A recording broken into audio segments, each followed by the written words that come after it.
One feature in Gmail that you might want to consider using is the blind carbon copy feature in your sent messages.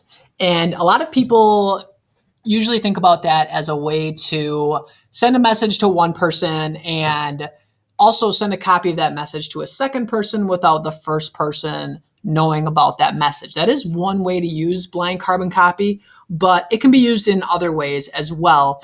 And the way I would recommend using it is for large email groups. If you're going to send an email to a large group of people, say the district level staff accounts or even the building accounts, and you don't want to get the whole, people accidentally hitting reply all and you get messages passing back and forth that are replied all. So everybody in the entire building or district is getting those email messages. If you want to prevent that on a message that you send, you can send those messages as blind carbon copies. So you could put the entire district email address in this blind carbon copy window. And then when people get that, they're only going to see it as addressed to themselves. And when they go to reply, they don't even get the option to reply all. They would just have the option to reply to you. This is especially true with student groups as well. If you're sending to the larger student grade level groups, and you put those groups in blind carbon copy, then you kind of prevent any situation where kids might reply all. And then again, you get messages that are getting passed around to all the students, and then you're trying to control that message from getting sent anymore. So putting them in blind carbon copy is a way to prevent that. Now, if you do have a message that it's important for people to see what others respond, like if you're trying to set up something, you need opinions and you want other people to be able to see each other's opinions that they post, then it might be essential that people have the ability to see who is all on the email and be able to reply as all.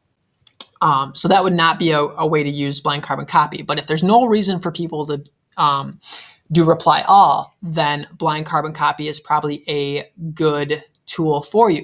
This is also really good if you're sending to a whole bunch of people, say it's people in our district, people in other districts, and you don't really want everybody's information to be out there, then you can send blind carbon copy that way as well. And that way, when those other people get that message, they only see it as addressed to themselves. And this is true too if you're going to send an email to a group of parents and you kind of want to just keep privacy so that not everybody's email is spread out to the entire group that you sent to. You can use blind carbon copy for that method as well. Now, a lot of people get worried like, oh, I didn't put anything into, if you put something in blind carbon copy, you don't have to put anything in these address bars up here. You can just leave them blank and only put something in blind carbon copy and then type in your subject, type the text body of your email, and then send it. And then if I were to send this one out, only this email would get it. Now, obviously, I'd want to put additional emails in this group.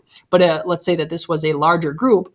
Anybody that's in that group would only see it as addressed to them. They would not see anybody else that it was sent to, nor would they be able to reply all to the entire group. So that's just one useful tool in a way that you can use blind carbon copy in a way that you might not have thought of before.